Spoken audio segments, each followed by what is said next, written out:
Ahoy! Welcome to another great episode of Bottom of the Stream. I'm Nick. I'm Adam, and this is our show. How are you, Nick? Very good. Welcome everyone on board the stream boat. We can see each other. I know. It's weird. We're not together. We're on cam for the first time. We're camming each other. I've heard about these cam sites. You be careful. Yeah, I've got no trousers on. Nor have I. But I can only see your face, so it's fine. Yeah, just my slippers. Just your slippers. I've got slippers on. It's fucking Baltic tonight. How cold is it? It's very cold. It's very cold. It's not defrosted all day. No, it's not. The fog hasn't even lifted all day. It's horrendous. No. Driving home tonight was horrible. It was like being in the mist. It was like I could not see my hand in front of my face. I mean, we went for a walk around tea time, and well, you know, it's our mandated daily exercise, and all the frost was still frozen in place on all the trees, and that might sound really usual to some people, but that doesn't really happen around here very much. No, it usually clears by about 10, doesn't it, and then comes again the next night. But it has not left us today. It is Baltic. I've cranked my radiator up though, so I'm all toasty warm on the stream boat. Oh, we'll see, but we might be building snowmen tomorrow. Yeah, apparently it's snow tonight. You know you're an adult when you don't like snow. If I've got to drive in that, I'm going to be really annoyed. I'm just a miserable old man. Finally got there. How are you? Any gossip? Any gossip? So, well, weather aside, my slippers are pretty comfy. They were a Christmas present. I don't think I mentioned last week. No, I don't think you did. That's cool. Are they styled or are they? They kind of look like an Ugg boot. Oh, okay. They're not like shark's mouths or something, or... Oh, no, they're not like monster claws. Yeah, things like that. Do you remember we used to have a fashion at the time to have, like, I'm going to say animated slippers. so, like, the shark's mouth would open and close as you walked along or something. Yeah. I think I had some shark's mouth ones for a very short period of time. Like Mickey Mouse shoes slippers. We're too old for it these days. We'll end up falling down the stairs and breaking a hip or something. Yeah, you old man. No problem. What should we do first? Do you want to do some news? Well, I was going to ask you how you were, but okay, I can skip that if you want. How you doing? I'm all right. Yeah, not bad, thanks. Right, should we do some news? Glad we did that. Yeah, let's hit some Netflix news. What have you got? I tell you what, I haven't got my notes open. So no, I haven't got my notes open. Yes, please. The big news story for Netflix this week was the price hike that they've brought in for the new year. Are you putting hike in inverted commas? Yeah, a little bit. The BBC made it out like it was like this massive treacherous thing that they were doing as we've gone into lockdown, and they're hiking their prices up because they're massive ballons. The same BBC that makes me pay 160 quid a year for a TV license that I don't need. Yeah, that's the one. They're them. They've completely forgotten the fact that they didn't put their prices up last year because of the lockdowns and people using Netflix more. So it had to come eventually. I was expecting it. I don't know if you were. Yeah, of course. The cheapest plan hasn't gone up. So if you're paying the $5.99 plan, you're still okay. That's good. The $7.99's gone to $9.99 and the $11.99's gone to $13.99. There was a real minor bit at the bottom of the BBC article as well that said Disney Plus had also put their prices up. So it's not just Netflix, everybody's doing it, but they just decided to take a swipe at Netflix. I mean, I'm fine with it. I was expecting it. I mean, that's pretty much how the economy works. Exactly. It's to pay for all this wonderful content they keep providing. There's no way you can't convince me that any of these are value for money. You know, it's $13.99 for everything you get on Netflix. Apparently spending $1 billion on original content this year as well. Yeah. So there's lots of good stuff coming. So I think it's worth the money. I have no issue with Netflix. Well, and same with Disney Plus. I mean, I signed up for that for a year, and it's when it first came out, and it's I can't complain at all. No, especially, you know, having a young family and being stuck at home for most of the year. Yeah, it's entertaining, isn't it? You're paying for your entertainment. You're saving that from not going to the pub or the cinema or the restaurants or anywhere else. Yeah, and I was just going to say that you know, the way that a couple of these articles were written, like you say, price hike. Yeah. Consumers angry over, you know, whatever the percentage. Was At the it end of the day, 20% or whatever? If you're angry about it, just leave. You're not in any sort of contract. Go somewhere else. Yeah. I'm surprised Amazon haven't done it. I'm surprised Prime hasn't done it. Oh, well, Jeff needs the money, doesn't he? He does, yeah. He's not the richest man in the world anymore, apparently. Yeah, I saw that today. I don't know how he's managed that this year, of all years to lose it. But no, Elon Musk, apparently, is the richest man in the world now. Well, apparently Jeff Bezos had to give 4% of Amazon to his ex-wife. Oh, really? Is that what it says? I think that may have been the tipping point, yeah. It's always the chicks, isn't it? Always. I wasn't expecting you to say that. I'll get you in the end. But Elon Musk's married as well, so he might lose some of his at some point. He'll just get more wives. He seems that kind of guy. Probably. He does seem like that kind of guy. Cool, that's my news done. What have you got? Well, I've got a couple of bits. So, stop me. I have, yeah. Stop me if this sounds familiar. Okay. There is a documentary, which I believe it is on Netflix now. It is. I think it's arrived this week. It is called Surviving Death.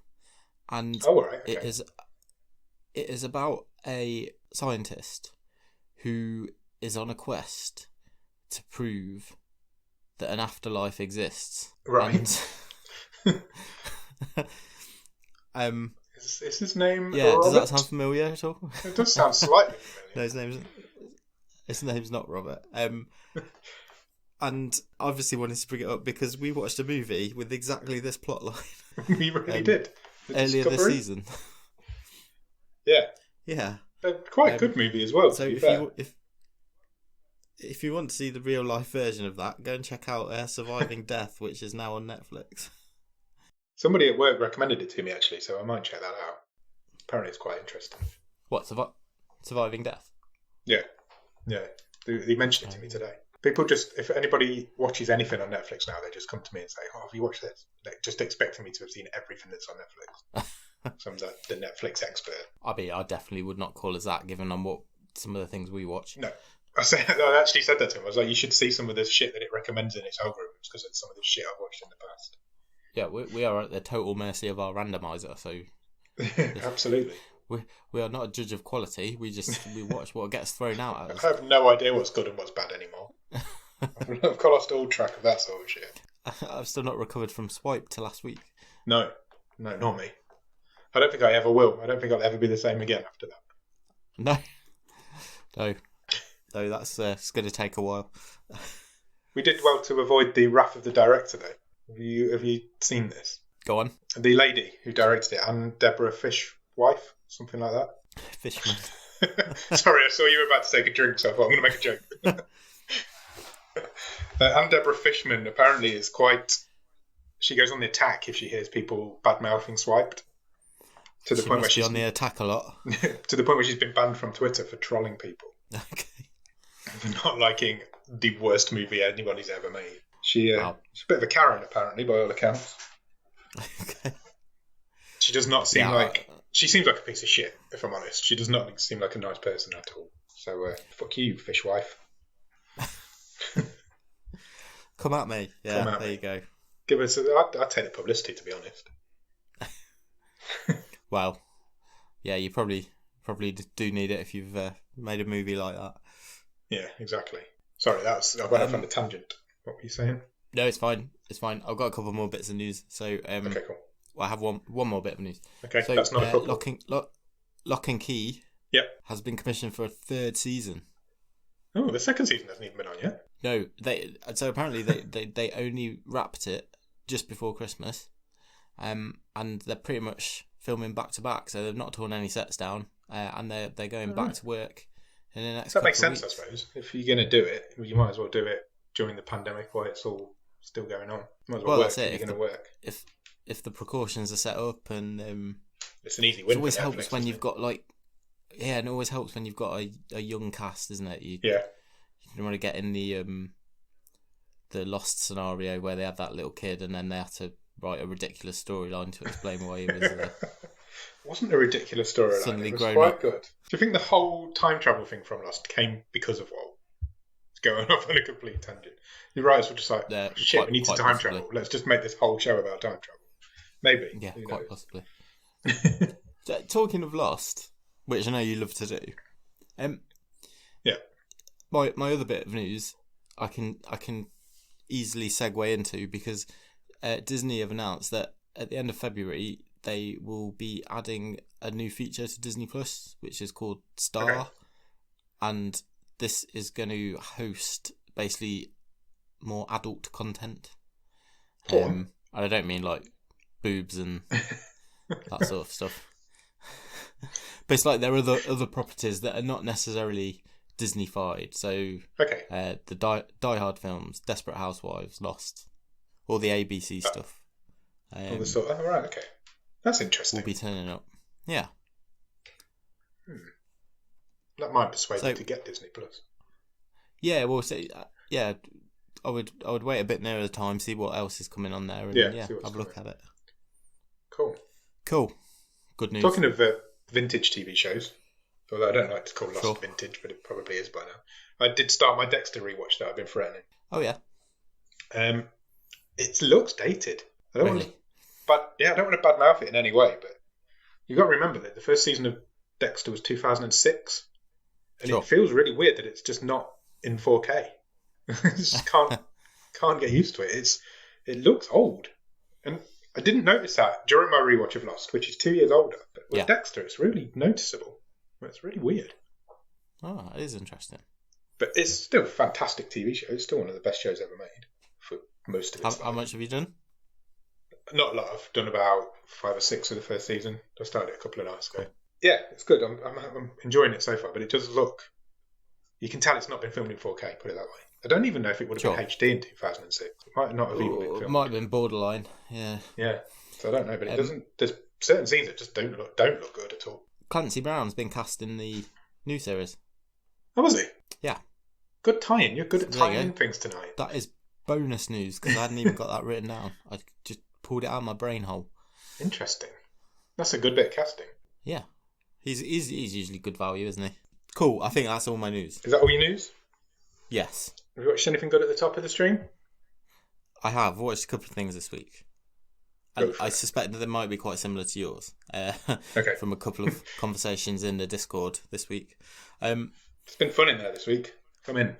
Join us. Give it a plug. Links. Yeah, give it a plug now. Links at the bottom plug it at the end as well. Show notes. You'll find it in your app, and it's good. It's good fun. We're building a good community up in there. I'm enjoying myself. Yeah, come and have a chat. There's always somebody willing to chat about films or TV or mythical genitalia, whatever you want to talk about, really. Unmentionables. The most fun thing I've watched this week would be Cobra Kai. I've done the whole third season. Me too. Completed. What a great show that is. Dropped on New Year's Day, and it did. Yeah, watched it in the weekend. Yeah, I did it. I think I definitely finished it by Monday, so probably Saturday, Sunday. But no, it's excellent. It holds up. It's just so much fun. It's like, it sounds like I'm being critical. I mean brainless as a compliment. Yeah, I agree. It's quite soapy in parts. It is quite brainless. Yeah, totally. There's bits of it that are absolutely ridiculous. But it just strikes the right note. It does. It's just really works. When Johnny Lawrence was trying to teach Miguel how to walk again, it's just ridiculous. He had a porn mag on a fishing rod. Yeah. And when he strung him up to the ceiling in the harness. But it worked. Well, there you go. It all worked quite quickly. It was brilliant. It's such a good show. I was just saying, when they literally go and throw his wheelchair in the dustbin. Don't sleep on Cobra Kai, honestly. If you're not watching it, check it out. There's something in there for everybody. You're going to love it. It's a great show. I was not even I've seen it a couple of times and I think it's fine, but I was certainly never massively huge on the Karate Kid movies. No, nor me. I don't even know if I've seen like the sequels. I've definitely seen the first one. Probably seen the second one. I think I've only seen the first two. That's it. I don't think I've seen the third. 3 and 4. Is there 4? There's three with Ralph Macchio, and then there's the fourth one with Hilary Swank a few years later. Oh yeah. Didn't Will Smith's son remake it as well? Yeah, they did with Jackie Chan. Jackie Chan, yeah. Yeah, I never saw that. No, not me. I think I got it on Blu-ray free with my PlayStation 4, if I remember rightly. But Okay. I never saw it. I think he's an executive producer on this. Will Smith. I think so. He is, yeah. Yeah. You are correct. I don't know if he maybe brought the property or something, or... Yeah, maybe. Maybe it's just a name on top of the paper type thing. Yeah, exactly. I finished Cobra Kai, and after the last I know episode exactly finished, what you're going to say. Netflix did something that I've never seen before. No. And it angered me. It started playing something that I didn't choose. It started playing... I can't remember what it's called. It started playing the Netflix After Party, hosted by David Spade, which we've spoken about recently. We've already abused before. Yeah, literally as soon as the finale finished, you got 5 seconds, and then all of a sudden, the Netflix After Party was blaring out of my TV again. I don't like David Spade. Not me. I did watch a few minutes of it, and it was painfully unfunny. He did a painfully unfunny bit of stand-up. And then a couple of people from Cobra Kai came on. And I'm thinking, well, I've watched more than 2 minutes. I know that Netflix is going to count this as a view. Yeah. And if I've done it, millions of other people have. You've contributed to that. You're contributing to the show's success. I've never moved so quick to get to my remote. That's when I saw that coming. I was like, get that fuck. No way am I watching another episode of that. They will definitely be sending out a press release at some point in the next couple of months saying what a success this show has been. And that's really sneaky. Keep my eye open for it. I wonder if they're going to do it with more shows as well. With more, the end of everything they're going to talk about, it will just appear. I mean, I guess so. If they've got that link with the guests who are coming on, then I guess they will do. It came on even quicker. You know when Netflix is like, we're going to play the next episode, here's a chance to cancel. It came on even quicker than that. Yeah. It was like, it was keyed straight up. It's just there. Yeah, it's really sneaky. I didn't like that. I was angry. That's definitely a change in approach. Yeah, definitely. And I do not condone it. Nor do I. What's the opposite of condone? We decone it. Condemn. Condemn. Condemn and condone. Wow. Who knew? Me, that's why I answered it. I've watched... can I talk about a non-Netflix thing? Yeah, if you want. I watched Soul. Oh, on Disney Plus? Yes. The new Pixar movie. Is it good? Which... Yeah, it was. This went straight to Disney Plus on Christmas Day. And did not receive a cinema release. So I watched it a few days ago. It took me a little while to buy into it actually. Didn't grab me straight away, but once sort of the main narrative kicked in, I did enjoy it. I really liked the main character. I did take me a while to get past the whole the souls look very much like the sort of feelings from Inside Out. Oh, really? And I had to get that out of my head a little bit. But no, it was really sweet. I liked it. It does look really good. I really enjoy Inside Out, so maybe I'll check out Soul if it's similar. I think you'd like it. I'll add it to my list. I've got one more. I didn't know if you wanted to take it because I definitely know you've watched this. Go on, you mentioned it. Or do you want me to go for it? So I have consumed the new Netflix documentary presented by Nicolas Cage, The History of Swear Words. What an absolute treat that is. It was good. I mean... It's really good. I almost wanted more from it, though, because they're only 20 minutes long. Yeah. There's some that are clearly better than others. There's only 4 or 5 episodes, isn't there? Yeah, 6? Yeah. There are. Yeah, so I mean, 6. but the history of some of the words are more interesting than the others, aren't they? Yeah, definitely. Most of the talking heads are pretty good because it's a mix of comedians and also sort of ethnologists, isn't it? Yeah. Historians. I really liked Dick.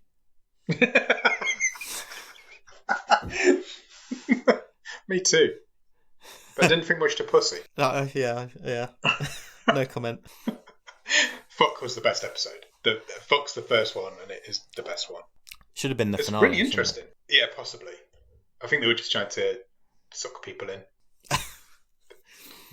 Yeah. You got to start with fuck, haven't you?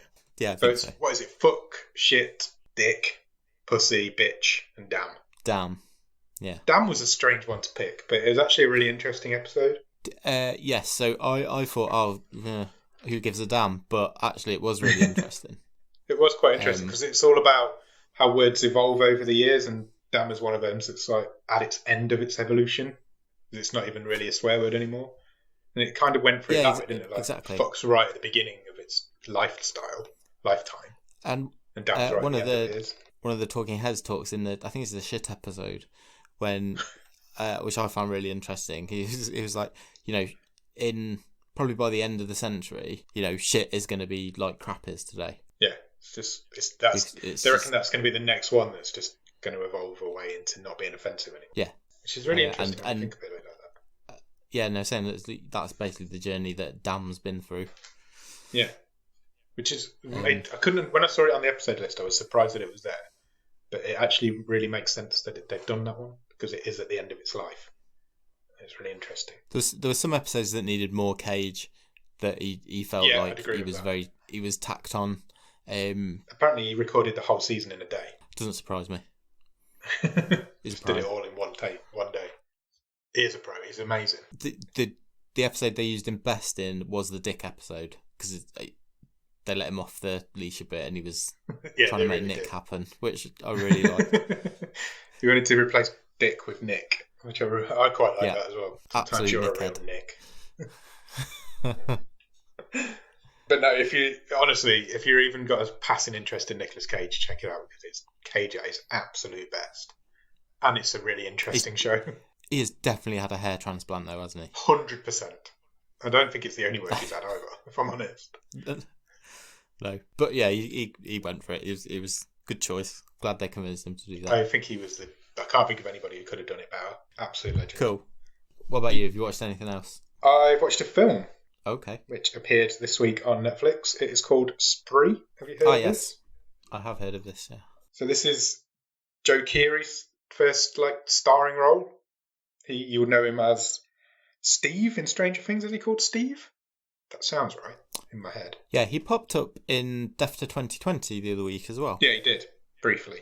So this is him, he plays a failed YouTube influencer who is also it's a spree driver, but it's kind of like an Uber driver, I guess.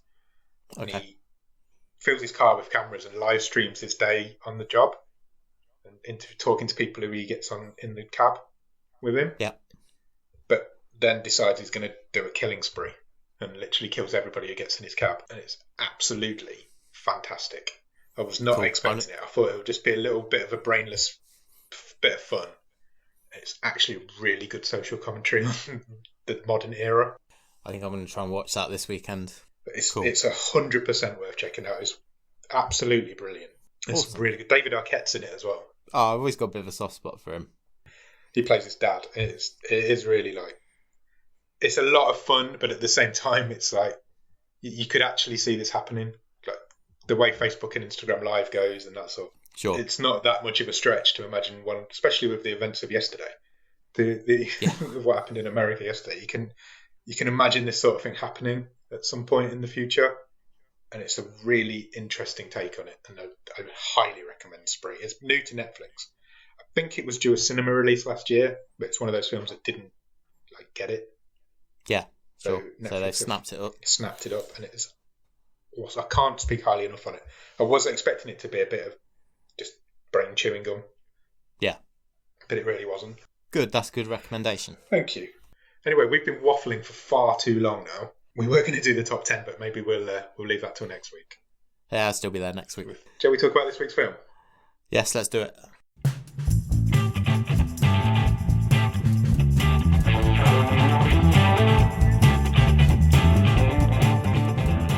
Okay, so this week we watched a film that is known as VFW. It is from 2019. It is an 18. It runs for 1 hour and 32 minutes and is currently rated at 6.1 out of 10 on IMDb. Stars a guy called Stephen Lang, who plays a character called Fred. You will mostly know him from Avatar. I think that's fair to say that he's most famous for Avatar. Yeah, I think so. Nick hates Avatar. So, therefore, hates Stephen Lang as far as I'm concerned. Well, okay, yeah, it's that simple, sure. But he's been in a lot of stuff. I know him. I recognised him from. Have you seen A Good Marriage? Which is I'm talking Stephen King again. It's a Stephen King film.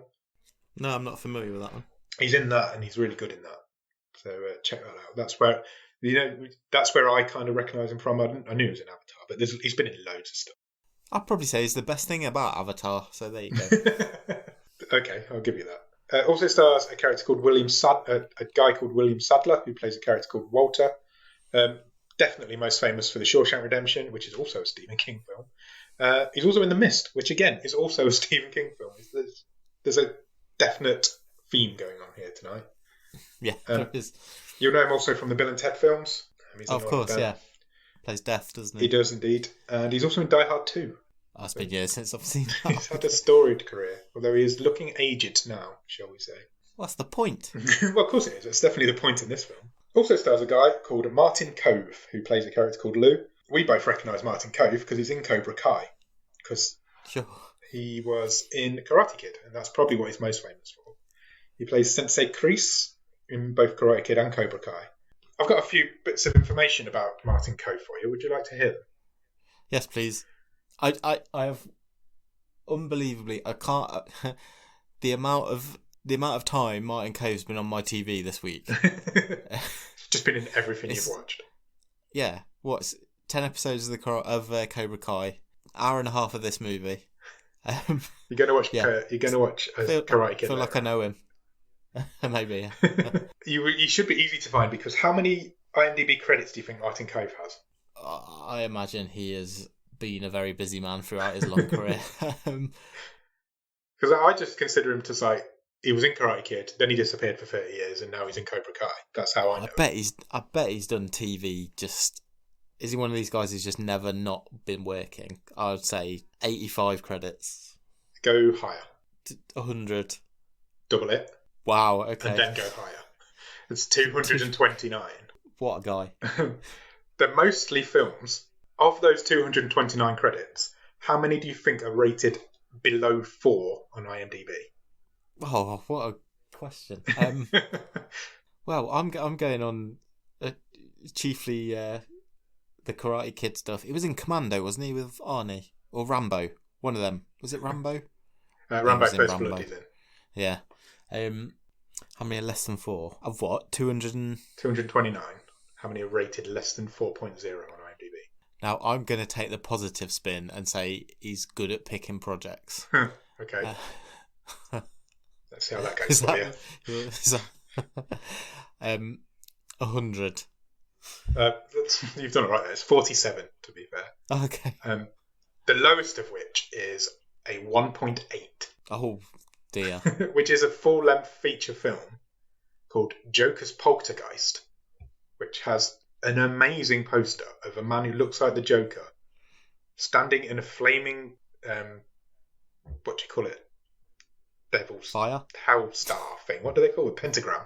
Standing in a flaming pentagram, whilst also on fire, holding 2 shotguns. It's rated at 1.8. It also stars Eric Roberts. Oh, right, yeah. Okay. So, does that answer your question? Yeah. Where can I watch this movie? It isn't available on Netflix or Amazon Prime, unfortunately. Other than that, I can't really tell you. Okay, fair enough. But yeah, I thought it was really interesting. It got 47 films that are rated below 4 on IMDb. That's quite the movie marathon, that would be. It really would. Some of them are crazy. There's he made one last year called A Wrestling Christmas Miracle. Okay. That's his last year's Christmas film. It says an 11-year-old phenom. Jesus, the synopsis is like 4 paragraphs long. I'm not reading all that. It's basically an 11-year-old wrestler who's got an undefeated record, gives up the sport to write and direct a movie. He's 11. But there's not only that. He's also got one called A Karate Christmas Miracle from the year before. Does he by any chance play the sensei? Possibly. He does not play the same character in both. They've got different names. But yeah, if you go through his IMDb list, some of the stuff that he's been in looks really bad. Like really bad. I'm surprised we've not seen more of him on this show then, given that. Do you remember Lava Lantula? Yes. He's in Two Lava, Two Lantula, which is the worst title of a film I've ever heard. Makes no sense whatsoever. Lava Lantula is about spiders who come out of a volcano. Yeah. The sequel. I don't think you have to explain it. But that's... It's got Steve Guttenberg in it. The sequel is called Two Lava, Two Lantula, which absolutely makes no sense, but also stars Steve Guttenberg. So yeah, Martin Cove's in this film. I got distracted a Written and directed by a guy called Joe Begos. This is his fourth film, but you're not going to have seen any of the other three, I don't think. And written by a couple. Well, not a couple, two people. Max Brailer and Matthew. Why can't I speak? I don't know. Written by Max Brailer and Matthew McArdle, who have both never written anything before or since this film. Okay. Do you have a one-word review of VFW, Nick, before we get into it? Squelchy. That's a great one. This film is very squelchy. Oh, I quite like hearing you say that. This film is very squelchy. There you go, Merry Christmas. Where does this film start, Nick? We get some text on the screen. We do indeed. I took a photo. Oh, did you? Yeah, do you want me to read it? If you want to, yeah. It says, the very first thing you see on the screen is, as America's opioid crisis worsens, addicts turn to a new drug, hylephedraine, street name, Hype. Cities become war zones, neighborhoods crumble, law enforcement retreats. With dealers struggling to meet demand, hypers resort to any means necessary to get their fix. So you've got your setting your scene straight out. That's it. That's what this film's about. Yeah? Yeah. Yeah, and we've got this sort of dystopian rioting on the streets version of America, which is really hard to imagine, obviously. It's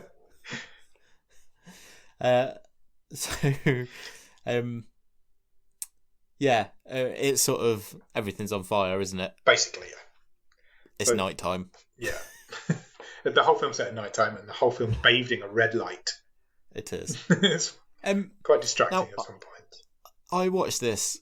I didn't actually watch this on my TV. I watched it on my laptop, and how grainy was this? It was quite grainy.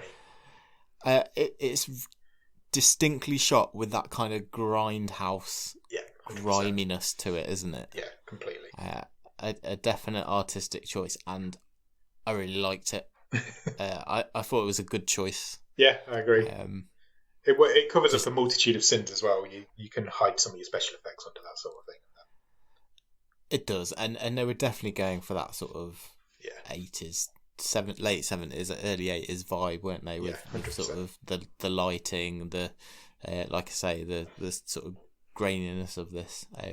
I just thought it all sort of fit the theme really well. Yeah, definitely. Couldn't agree more. So go on. So we go from our screen of text, and it's Friday, 12:20 p.m. Yeah. And basically within the first 60 seconds of this movie, a guy takes a machete to the head. I've written that. Early gore. Early gore. I think it's within the first 30 seconds. It could well be, yeah. It's our first squelch. So we meet our I guess bad guys early on. It's like a drugs den, isn't it? Sure. It's like a club. I don't really know what it was. It looked like a stadium from the outside. And there's I've written there's drug people inside. So they're all these hypers or whatever they're called. It almost turns them into like zombies. Ultimately this is a zombie movie. Although it isn't. It really has a vibe that it is. Yeah, it is. It basically is. There's no zombies in it, but they're basically They're not technically zombies, but it's a zombie movie. Yeah, it is. The bad guys are talking. We don't know the names of these bad guys at this point. They're talking on the balcony above some writing that's going on below. This girl approaches him and she wants some drugs, and he throws it off the roof. And he says, well, if you want it, it's down there. So she jumps after it. And then explodes on the floor when she lands. Basically. She was basically a water balloon. She exploded like a water balloon. So these they're called, like we say, they're called hypers. These people who are addicted to this drug, and they go all kind of veiny around the mouth, don't they? Yeah, all sort of black infected veins. So they don't not look like zombies either. No, there's definitely a zombie movie vibe about this. Then it comes up on the screen Friday 3:55 p.m. Now, I don't know why we're getting timestamps. There's not really any need for them. It all takes place on the same day. Yeah. So, it's really very obvious. And it only happens once more after this. You don't see it again. So, I don't know why they've done it, but they've gone with the choice to do it. And we meet Fred for the first time. Fred is our main character, Stephen Lang's character. He's driving through what you can only describe as a shithole town. The whole place is abandoned, deserted, run down. And whilst he's driving, the credits kind of flowing over the top of it as well. So I did note this. So whilst all this is happening, it takes 10 minutes for the credits. Yeah, I've written later on, the credits are still going. It does. It takes ages. And then there's another credit sequence at the end. Yeah. He picks up another dude. I think that guy called Abe. Yeah, played by Fred Williamson. Yes. Who apparently is also a piece of shit. So. Oh really? Yeah. Apparently, all the females on the set of this film had to buddy up whenever he was around. The thing I recognised him from most was From Dusk Till Dawn. Yeah, he's in that, isn't he? Which, it doesn't have a great many differences to this film. No, that's a good point, to be fair. It really doesn't. I've only seen that once, and that's a very long time ago. Yeah, apparently all the ladies on the film weren't allowed to be alone around him. Nice. Yeah. Anyway, they're heading off to their local VFW post. So this is the namesake of the film. It stands for Veterans of Foreign Wars, and it's basically a bar where old soldiers can go and tell stories and hang out. Yeah. So they get there. There's another guy who we find out at this point has been asleep in the back of the truck for the whole time. And this is William Sadler's character, Walter. So basically, they go inside and they open the place up because it turns out Fred runs this place. This is his bar. Yeah, he's the barman, and basically get the impression that Walter's been in the back of the truck since last night. Yeah, when they did this. I think you might be right. I think that's definitely what's implied. So they open the place up. They start drinking because that's what old men do in bars, and they turn on. They've got like an old TV. Sure. And they put on like a aerobics video because they're a bunch of old pervs, and they're watching. Definitely 80s aerobics going on. Yeah, it's all neon leotards and stuff like that. But I don't think this is set in the 80s. I don't think it is either, but now I've thought about it, maybe it is. There's nothing to suggest that it isn't, but also, could it be? No, I don't think so, because it would be too close to Vietnam, because they're all old Vietnam, aren't they? Yeah, no, you're right, it's not. It's definitely not. And that's the point where I've written the credits are still rolling.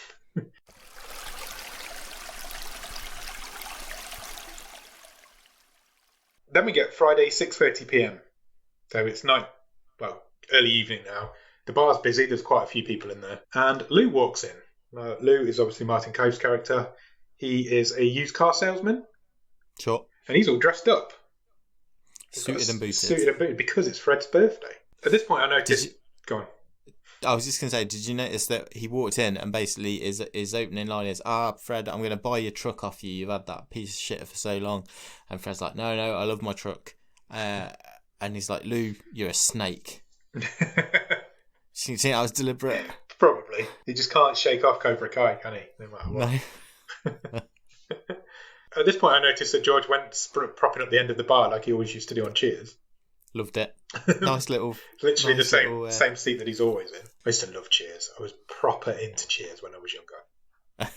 I don't really even know why. I remember the last episode being on TV and being really ready for it. I was like, okay, I'm really up for this last episode of Cheers. And I love Cheers. It's a great show. George went and played Norm in Cheers. He plays... I've not got his character name in this. They call him Z. That's it. It's I'm not sure what his name was, his full name. Yeah. Walter's got some weed, so that he's smoking that in the bar. Fred's like, you can't smoke that in here, you need to get out, stop smoking that in my bar, basically. And then we cut away from the old guys, and we cut to a room, and I've written, we cut to a room of flickering lights, because it was really off-putting. And there's a girl, and she's sneaking around in these lights, and you can't really see what's going on, you can't tell what she's doing. And that's all we really see at that point. So we head back to the old boys. It must be later on now because everybody else has left the bar. They're the only ones here. Yeah, they're telling war stories, aren't they? They're basically old soldiers. They're drunk old soldiers and they're telling war stories. But then a young soldier comes in. He's straight off the plane by the looks of it. He's still got his uniform on, comes in, orders a beer, and they welcome him with open arms. They're like, they do, yeah. You are a hero. If it's your first night back, you don't pay for any drinks. So there's old nights on him.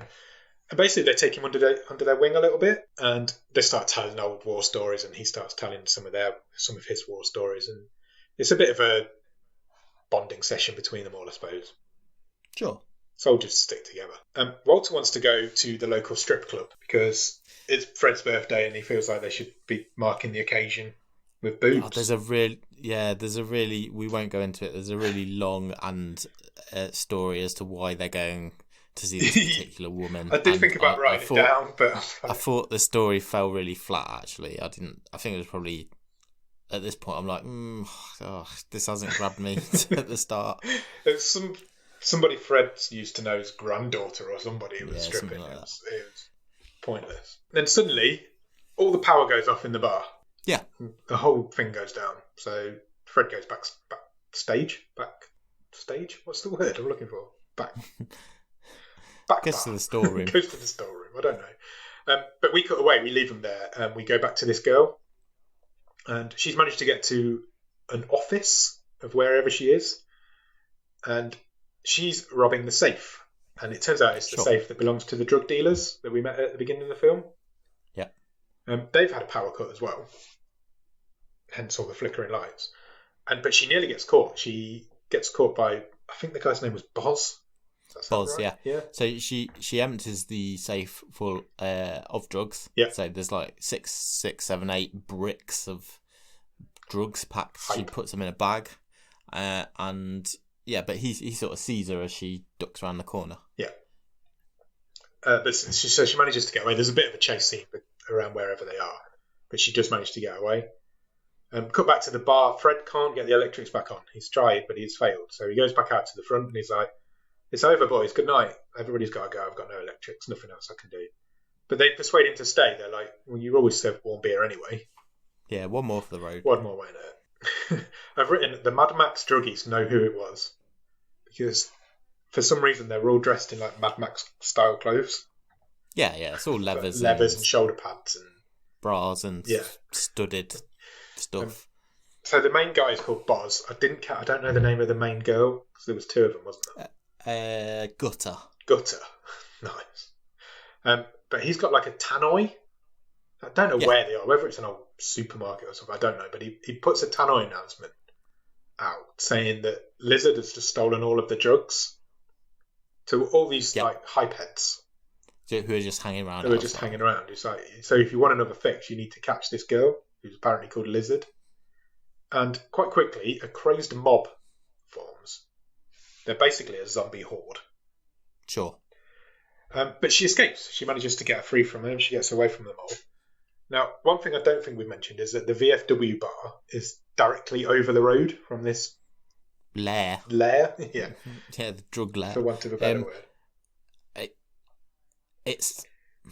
Which is only revealed at this point. I'm not sure if it was just a bit of convenient geography, really. Yeah. She literally she escapes this, whatever it was, factory that they're using as this hideout, runs over the road and into the VFW. Yeah, it wasn't barely a road; it was more of a car park. Yeah, she just basically ran across. But she runs a chain link fence, isn't there? And that's it. So she runs straight into the bar, literally straight through the front door into the bar. All the guys are like, "What the fuck's going on?" And a couple of guys chase her in. Yeah, a couple of thugs. And one guy, I think was his name Doug. The guy who gets an axe in the arm. And then he gets his arm chopped. Doug's the other old guy. Yeah, he's one of the final old guys that we've not mentioned. He gets an axe in his shoulder, which nearly chops his arm straight off. Fred grabs his shotgun from behind the bar, and without even thinking about it, he blows one guy's head clean off. Yeah. I say clean off. There was a shitload of blood coming out of his head. It was a proper head explosion. It burst like a water balloon. It was just there was almost like there was no bone in there. It just popped and blood just went everywhere. And the other one runs off. Yeah, he shoots at the other one, but he misses, and that guy leaves. So basically, now we're in the VFW bar. Doug's nearly got an arm off, and Lizard is in there with them, and then none of them have a fucking clue what's going on. 2 more come in. They also get brutally murdered by the guys. William Sadler, Walter, stomps a guy to death. Yeah, so Sean, who is we are told is the name of the young soldier who came in. Yeah, he sort of fights this guy off, and then Walter, who's William Sadler, he then sort of I'll finish him. Yeah, like when the guy's already down, and he just stomps his head into mush. 50 stomps, maybe. He literally just does not stop. there's a whole mob coming now. We see it across the road. There's a whole bunch of people coming. Fred manages to get to the door before everybody comes in, but one guy gets his arm in, so Fred just chops it off with an axe. Yep. This film's ridiculous, but it's so good. So they barricade themselves inside. Now, George Wendt, at this point, who his name is what, Z? Yeah. He decides, I'm going to go and get some help. He says, my car's closest. It's just outside the back door. I'll run out to it. I'll raise the alarm. Yeah. Get some help because Doug's going to die. Unfortunately, this is the end of George Wendt's character in this film because he quite quickly gets killed. The VFW is surrounded. Yes, and a mob get him and basically destroy him. So they barricade the doors. They realise now, look, this is real shit. Some shit's really going down now. They get themselves all inside. They shut. There's about 4 or 5 different entrance points to this bar. So they barricade it all shut. And they get a generator running because remember they've got no electricity. Yeah. So they get a generator running so the power comes back on. Walter kind of just half suggests, why don't we just push the girl back out there? Yeah. What's this got to do with us? But he's not really behind the suggestion, is he? No, he's not kind at of all. He's putting it out there, but he's not serious. Somebody had to say it, so he said it, basically. Yeah. Fred quite quickly talks him out of it, and he's like, you're a soldier, you can't do things like that. Fred is like, I'm going to go and check on Z or George Wendt, see if I can get to my truck, because these guys have gone now. I don't know where they've gone, but they've gone. So he does. He goes out. He pulls. George Wendt's still wearing his soldier's dog tag, so he pulls his dog tag off, and he does manage to get to his own truck. But unfortunately, a lady is in the back seat of his truck, and she starts to strangle him with a chain. Yeah. But he fights her off. He manages to stab her with a key. Yeah, so the car keys. He puts them in a frame. Somewhere in her. Yeah. Somewhere in her. Sorry, I didn't mean it sound that. Luckily for him as well, inappropriate. Walter's followed him out and he manages to shoot another dude. And then, so they're kind of out there together. And then there's 6 guys all lined up in a row that are about to attack him. Yeah, and all of a sudden, face off. Yeah. And all of a sudden, all of their heads explode one by one. Yep. Because Sean is like a dead shot. I think that's even what he called himself, wasn't it? Did he say that's like the guy? Yeah, the guys in my platoon called me. I was a dead shot or dead eye. I can't remember. Something like that. And he shoots each one of them in the head one by one. So they all manage to get back inside. They decide they need to question Lizard or the girl. At this point, Lou decides that she should be kicked out, and he's a lot more adamant on that fact. Yeah. He's like, yeah, she needs to go. She needs to get out. This will solve our problems. Chuck her back out there. We're not going to be bothered. Yeah. He's still talking about we can be at the titty bar in half an hour. Yeah. So Fred punches him quite hard in the nose, breaks his nose. We find out that the hypes are all still waiting. The hypers are all still waiting outside. So Lou kind of calms down and heads off to the bathroom to sort himself out because he's been punched in the face. Yeah. And he finds a rucksack hiding in the toilet cistern, which Lizard must have placed there when she came in. And it's full of drugs. Basically, she explains what's going on now. The short story is that she'd stolen these drugs because they killed her sister. Yep. So her sister was the girl who jumped off the roof. Yeah. Luke's like, well, that's easy then. We've got these drugs. We'll just give them the drugs back and it'll all be over. No problem. Everybody's happy. And Lizard's like, it doesn't really work like that because she actually says the guy with the exploded head over there is the boss's brother. It's Bosley's brother. Yeah. And he says he's gonna want you all dead. Yeah. She says they'll kill everyone you know, your kids, your grandkids, everybody. So then we get a montage. They start totting up whatever weapons they've got. They haven't got. She calls them old first. Oh yeah, so she does call them old. She's like, "What the fuck are you guys gonna do? We're screwed, basically." She never stops calling them old all the way through. No. So they tot up what they've got weapons-wise. They've basically got a shotgun with 9 rounds and whatever Sean's got left in his gun. So then the toolbox comes out. Sure. And we get a weapons montage. So they're basically building weapons. So they break off a table leg and bang some nails in it. So you've got like a nail bat. A really innovative one was the barricade thing that they did. They put some sharpened pull cues for a bit of wood and tied it to a beer barrel that was like set to go off when the door opened. So it they're basically Home Alone in the bar. They really are, yeah. And Fred goes off and hides the money. And then Fred and Lizard have a bit of a heart-to-heart. I could have done without all this bit, to be honest. Yeah, I agree. I mean, it sounds like I'm really picking hairs because this is only quite a short film anyway. Yeah. But there's just a whole scene of, he's telling her about Nam and, what they went through. And I was like, I get it. And this is not what I'm here for this movie. Yeah, I completely agree. Basically, it explains to her, and we already kind of know that this place is their home for these guys. This is all they have. This is like, they got left by their government, and this place is all that they've got left. So that's why they're going to defend it, because it's their home, basically. And to be honest, and it is touched on a couple of times, obviously with like Walter stomping that guy's head in, they are a bit thirsty for a fight. Yeah, definitely. And war. Yeah, 100%. And Fred also explains, he's like, we're not all from the same war. It doesn't matter where you fought. You're welcome here as long as you're a soldier. It's like, he explains Sean's only really just come home, but he's welcome here. At this point, I've written, the mob's coming, here we go, because I knew that this film was about to go some places. And then this film goes some places. Fred tells Lizard to hide behind the bar and sort Doug out. Doug's lying on the bar now with his arm almost off. So he's like, you look after him, we'll sort this out. So then this big fella arrives, and he decides... so go on. He's called, I think they call him the Tank. That would be appropriate, because he was a big old dude. He grabs one of these hyper zombie people. Yeah. And basically, the way he's trying to batter the door of the VFW down is by using the face of this zombie. Yeah. I've written, big fella smashes the door in using another dude's head. Yet more squelching. And it works. And they're in. At this point, I've written, this is a zombie movie, because this is the point where the zombies get into the stronghold. Because I don't know if I can ever remember seeing a film where I've seen so many instances of an axe going into someone's head. It does happen a lot. An awful lot. A lot of death happens at this point. A lot of people get killed.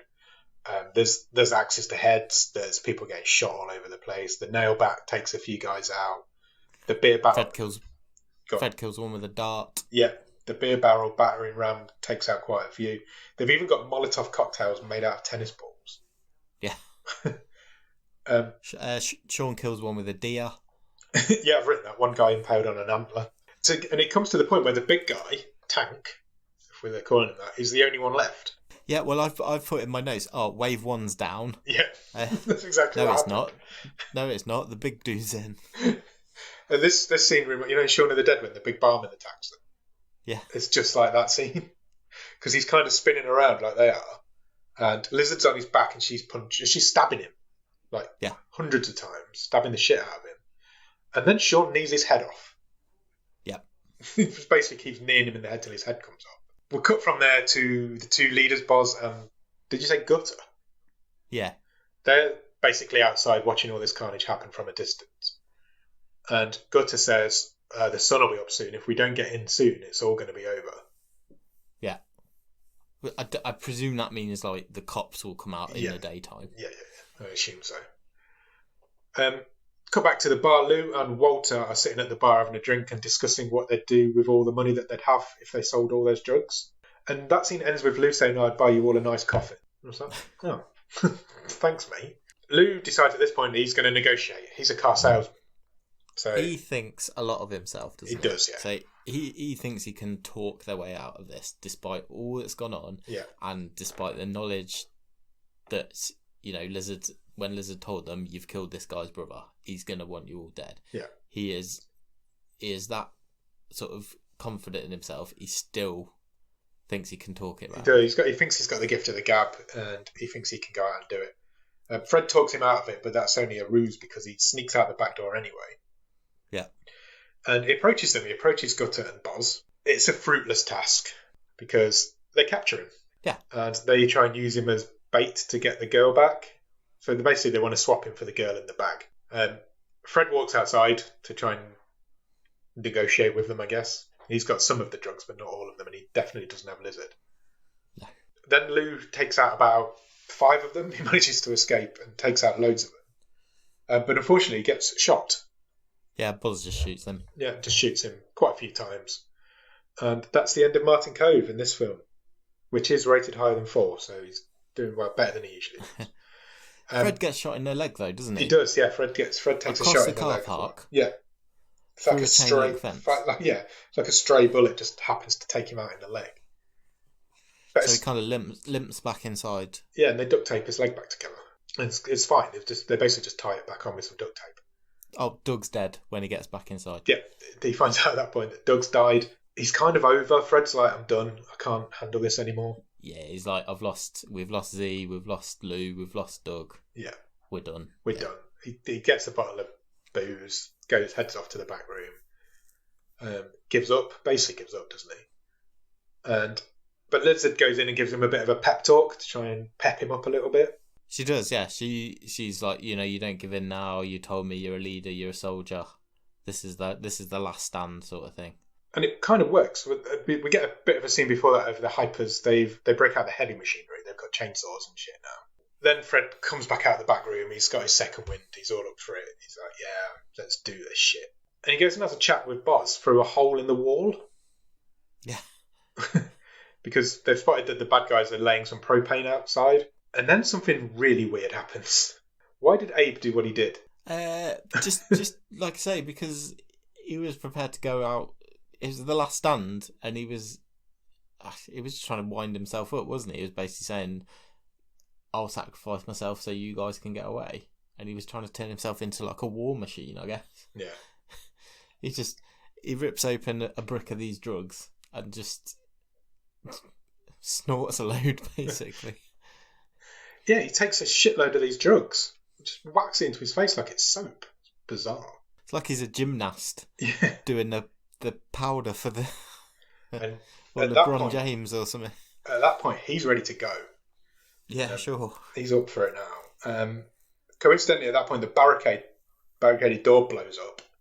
And I thought, here we go again. Wave 2's coming. But this time it's a standoff.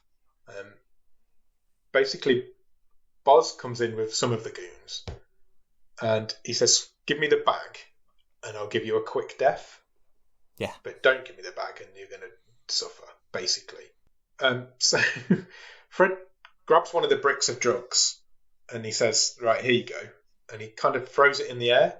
And as it slowly goes through the air in slow motion, Sean shoots it and it explodes all over everybody. So obviously this creates a total melee because all the hypers are scrabbling around trying to get a fix.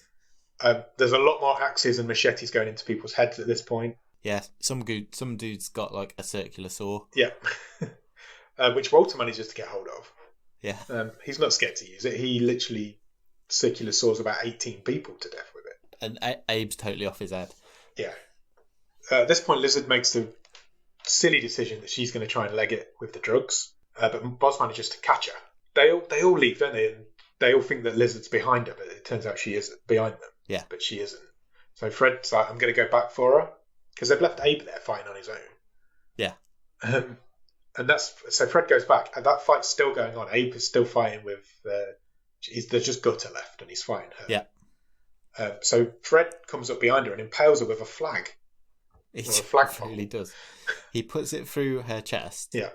And then as she falls backwards, he rams the flagpole in her mouth. Yeah. And through her. Yeah, basically sticks her to the floor with this flag flying. Yeah. So that's the end of her. So there's pretty much only Boz left now. And maybe a few more token goons lying about. Walter and Sean have been left alone outside, so they decide the only vehicle that we've got left is this old vintage war truck. Yeah, it's like truck. Like a supply truck. And that's the only thing they've got. So Walter's like, I can get that started. So he's like, fine, you go and get it started. I'll get in the back. So as Sean gets in the back, a load more goons come. So he's fighting them off one by one. All the while, Walter's trying to get the vehicle started. Eventually, he does get it started, and then somebody puts a chainsaw through the windscreen. Yeah. And chainsaws him in the chest. Yeah. But he doesn't die. Not straight away, anyway. Sean manages to rescue him. Does he choke a couple out? And he kills the guy with the chainsaw. Yeah, he takes the goons out, yeah. Fred is... Boz is carrying Lizard back over the road to where it all started. But this bit was really weird, because Fred seems to have totally forgotten why he's gone back in there. Because at this point, he's now just sitting having a drink with Abe. Yeah. and then you hear Lizard scream, and he's like, "Oh yeah, shit." That's why I came back. That's why I came in. So Buzz is carrying her back over the road because he's trying to put her in his truck, which is parked over the other side of the road. And Fred is now very slowly making his way over there. Eventually he gets there. They have a bit of a showdown, don't they? Fred shoots him. Ted puts a shot in him anyway. And we come back to Walter and Sean. Walter says to Sean, "Look, I'm going to die here. There's no need for you to as well. Go home. Yeah. Go home to your wife." He says, "I've got this. Just go home," basically. And eventually he gets the truck going. So you can see what's coming now. Sure. And I was really excited for it. But it was interesting to see how Lizard was going to get away, because at this point Lizard is being held around the neck and used as like a human shield by Boz, who has the bag of drugs in his hand. Yeah. Lizard has a lighter. Yeah, actually, I think Fred gave to her. Yeah, he did. Earlier. Because Fred also filled the bag with propane, or with something. Lighter fuel earlier on. So she drops the lighter into the bag, which sets the bag on fire, which makes him panic. He lets her go, and Fred shoots him in the chest. Just as Fred shoots him, Walter... Just to make sure. Walter speeds over the road in this army supply truck and squashes him between his truck and that truck, and then both trucks just explode. Yeah. So Walter's definitely dead. Boz is 100% dead. But Lizard and Fred and Sean have all survived. So yeah, Boz is like triple dead. Yeah. So Sean and Fred like, right, this is all over. Let's go back to the bar and have a beer, one for the road. When they get there, they find Abe is dead at the bar, except he's not. He's like, so they think he's dead. You think he's dead? They think he's dead, so they start talking about him. He's like, "Who the fuck are you calling dead?" So Fred pours them all a drink. They drink to the man. They mention everybody by name. But then he is dead. So Abe is the last name that they mention. So Fred then reveals that he's still got a brick of the drugs. And he's like, "How much do you think this is worth?" And Sean and Lizard are like, "Enough to fix this place up and more." And then your film ends with an old-fashioned end credit scene, like the A-Team. That's how I've written it. Because it's like, starring Stephen Lang as Fred Paris. And it comes up with the best shot of him from the film. And then William Sadler as Walter Reed. And it goes through the whole cast, and it's really cool. It's something you don't see anymore, but I quite enjoyed it. Yeah, it was a good send-off. And that's the end of the film. What did you think, Nick? It was loads of fun. Yeah, it was 100%. It was just fun. It was brainless, but it was fun. It was... I know loads of films have done this format before. Maybe it's because Fred Williamson was in it, but all the way through I was thinking, I'm watching From Dusk Till Dawn. Yeah. But it's with zombies instead of vampires. And, right down to the sort of tooling up sequences, the couple of waves of assaults, and but it's really well done. The practical effects are awesome. Yeah. Heads exploding, axes getting buried in people, and it's just simple. It's sort of a I had loads of fun. Now I can't speak. It's a lot of fun. There's a lot of blood in it. I would say it's the most blood we've ever seen, but it isn't, because I think that probably goes to Gantz Ho. Yeah, probably. But it did remind me of a couple of other films that we've seen over the time. What was that one of the oil zombies in? What was that called? Peelers. Was that season 1? No, I think that was last season. Was it last season? Really? I think it's Peelers seems like ages ago. And it also reminded me of that. It was from season 1 with Dolph Lundgren in it. Don't Kill It. Oh, the demons. Yeah, there's a bit in Don't Kill It where it just goes batshit crazy. This is for about 20 minutes in the church. But this whole film felt like that church sequence for like an hour and a half. It's take Don't Kill It and multiply it by 100. It's fun. There's not a lot of story to it. It's a stupid story. No. It's not a great film, but it's fine. It knows what it is. And I think I'm maybe being hypercritical, but you could have shaved more off it. I could have done without some of the... I got... From the scenes at the start and them exchanging war stories, I didn't need more of... we're all in this together, we're all brothers, we're all blood brothers, I didn't need that sort of Lizard and Fred stuff. Yeah, I think that was just to try and bond those two together a little bit, wasn't it? And make it see. But he was 100% defending his bar. He wasn't. Yeah. He wasn't defending her.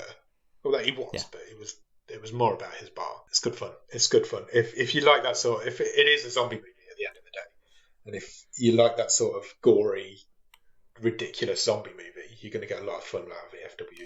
A lot of fun. Yeah, it's that sort of, like I say, that sort of grindhouse to it. There's a couple of chuckles in it, and you probably get a kick out of seeing these mostly familiar faces together. Yeah, everybody's really good in it as well, to be fair. It feels like they're having fun. Yeah, it is. It's just a load of old actors who have got together to have a bit of fun. The soundtrack is just synth. Yeah. So it is definitely going for the vibe, that sort of 70s, 80s vibe. And yeah, it does it well, pulls it off well. It does. It really does. It's fun. It is fun. It's really good fun. Definitely check it out. Do you want to talk Stream Table? Sure.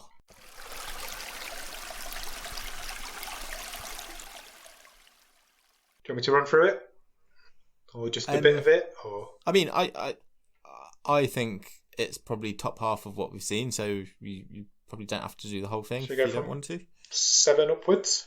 Yeah. So currently in number 7 on the Stream Table. If you want to see the whole Stream Table, it's available on the website, bottomofthestream.com. It's on there. So number 7... I was just going to say, just as a quick intro, so if anyone's new or not sure what the Stream Table is, so we watched 25... We watched 25 films in our what we've deemed as a season, and we put a table together, put them in order. Yeah. So what are we in? About halfway through this season? This is 14th. Okay. So yeah. Yeah, so basically we don't rate a film out of 10. We'll rate it against the other films we've seen that season and make a league table out of them. That's basically what we do. Currently at number 7 in the Stream Table is a film called Shimmer Lake. Above that is 6, Would You Rather? 5 is a film called The Discovery. 4 is Pottersville, which was our Christmas film this year. 3 is Catfight. 2 is Lost Bullet, which is Nick's wildcard film for season 4. And number 1 is Caliber, which is one of our Patreon Sam's wildcard also. What are your thoughts? I think it's probably top 5 for me. Yep. Agreed. And then I'm probably open to arguments, because I think it could go anywhere from 2nd to 5th. I want to put it 3rd. What does that put it between? Under Lost Bullet and above Catfight. Okay. I mean, I prefer Catfight as a movie, but this is more fun. And yeah, there's nothing fun. I'm all about having fun. So you rate Catfight higher than me, so you need to decide if that's what you want, if you're happy with it going above it. Because I already think it's too high. Well, yeah, it's all right. It's okay to be wrong. So, I know, I do it a lot. Yeah, objectively, I think Catfight's a better film. This is a much more fun film. I have no problem with that. Yeah? This going in 3rd. Yeah, it's fine. You don't want to put it 2nd? Do we need to have the Lost Bullet conversation? I don't think there's much between them. No, I don't think there's much between them either. I think they're for just sheer balls to the wall fun, they're probably the 2 funnest films we've watched this season. Yeah, agreed with that. Definitely. So they're both with that in mind, putting them next to each other is fine by me. They're both crazy violent action films. Yeah. Which I don't really do. I don't really do action films, so that says a lot about the show there. I think 3rd. I'm happy with 3rd. Are you happy with 3rd? Yeah, I think that's fair. I think Lost Bullet is slightly better. But it's as much fun, but it's got a better story. It's a bit more inventive, isn't it, I guess? Yeah. Cool. 3rd. Yeah, works for me. Happy. How are you going to turn the tide on VFW? Do you want to explain what turning the tide is? Yeah, so this is our feature where we make a change to the movie we have watched this week. So this could be a different cast, a different sequence, different storyline, taking something out, adding something in, whatever we think might improve it. I'm just going to cut out those talking bits and just make it... Just put a bit more action in and take out the talky bits. Once it starts with wave 1, just keep going. Yeah, never stop. Just make it an absolute squelch fest. Yeah, I guess it did hold back a little bit of that. I'd be on board with that. I think just go full out on it. Do you think this film would benefit from an elderly notorious hard man. What on another person in the I'm not replacing anybody, but if I put Dolph Lundgren in this film, does it make it a better film? Or if I put somebody like Chuck Norris in this film, does it make it a better film? I know what you're saying, because as great as William Sadler was in this, and Stephen was good. Could you picture William Sadler as a badass army dude? No. Yeah, I think you could be right there. I don't want to take any of them out. I thought they were all really good. No, because I wouldn't want to lose the character of Sean, because I quite liked having the youngster come in as well. That needed that. It definitely needed that. That's an inspired bit of writing. If you chuck Dolph Lundgren in there with them, and then let him go as well, I think you've got something a bit more fun. Yeah, Chuck Norris, Dolph Lundgren. Stick one of them in there. I don't know who else I'm thinking, but definitely one of those two. Van Damme wouldn't work in it. No, I don't think he would. I can't think of anybody else. Mr. T or someone. Oh, Mr. T would be amazing. But then you get do you not get Mr. T in this film? Mr. T in there? Is that not too gimmicky? No, I'm putting Mr. T in this film. I've decided. Deal. I'm up for that. So we're casting Mr. T as the bouncer. He could be the bouncer for the bar. Yeah. Done. Turn the tide on it. That would be a number one film for me. Yeah, I'm adding him to the team, and away we go. Cool. Done. Shall I pick next week's film? Yeah, let's do that. What do you want from next week? We've not had a drama type movie, have we, for a good while, I don't think. No. I'm going to let you into a secret. Okay. I was going to play my wild card this week. Oh, but I feel there's a but. I have decided to hold off because the film I have in mind is very similar to one that we've done recently. Okay, fine. So I'm going to hold off for a little while. Keeping it close to your chest. Yes, very much so. We should put out a call out and a reminder to the two people that haven't played their wild card yet that there are only 11 episodes left in the season, so you do need to be thinking about it if you're not already. Cool. I'm going to press the buzzer. The buzzer? I'm going to press the randomizer. Are you ready? I sure am. It has picked a film called Aerials. Okay. Do you have any idea what Aerials is? Yeah, it's a drama about a travelling radio salesman in the 60s. I thought you were going to mention Rod Hull. It's about how Rod Hull died. Nice. It isn't. You're going to like this, I think. Okay. Aerials is a drama sci-fi. Okay. The synopsis says, Earth is invaded by aliens from outer space. An intermarried couple living on the city of Dubai are confined to their home due to the uncertainty of the situation. Disconnected from the world outside due to the loss of communication, they explore around their cultural differences in science in order to understand the reason behind aliens coming to our planet, only to find themselves caught between a series of extraterrestrial encounters at their very home. Okay. Did that feel like it was translated in any way? It didn't run particularly well together, so I think you may be correct. This film was made, produced, written and directed in the United Arab Emirates. Well, we have not done a movie from the UAE before, so I am excited. Would you like to know what its IMDb rating is? Yes, please. Its IMDb rating is currently 1.5. Oh my days. This is uncharted territory. We've never been that low. I don't know if I've ever watched a film that low, and I've watched some low stuff on IMDb in my time. Okay, I am up for the challenge. Are you prepared? It's on for an hour and a half exactly. It's unrated in the UK as well. Netflix must rate it because Netflix rate everything now. Let's see what they rate it at. 12. Netflix rated it at 12. Okay. Up for it? Yes, really am. Go out and watch Aerials, and in the meantime, follow us on Instagram and Twitter at BOTS_podcast.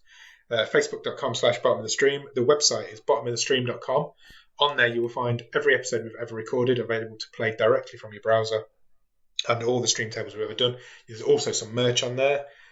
Check us out on Patreon, patreon.com/bottom of the stream, where for a few quid every month you can get some bonus episodes, some early access to episodes. Nick does a newsletter every so often. If you come in at a certain level, you'll get a wild card, and you get to pick one of the films. And also check us out on Discord. Come and join us in that community over there. It's really good fun. You'll find the Discord link at the bottom of the show notes for this episode. Yeah, if you can't do that, then please leave us a review on any podcast app, Podbean, Podchaser, Apple Podcasts, because it really helps the algorithm and puts us in more people's ear holes. If you want to, you could visit a dive bar and write your review out in salt just before you hit a tequila slammer. Definitely do that. Go and check out Aerials. We've got to go because my battery's about to die on my laptop and we'll lose the whole recording if I don't save it. So thanks. Bye. Cheers.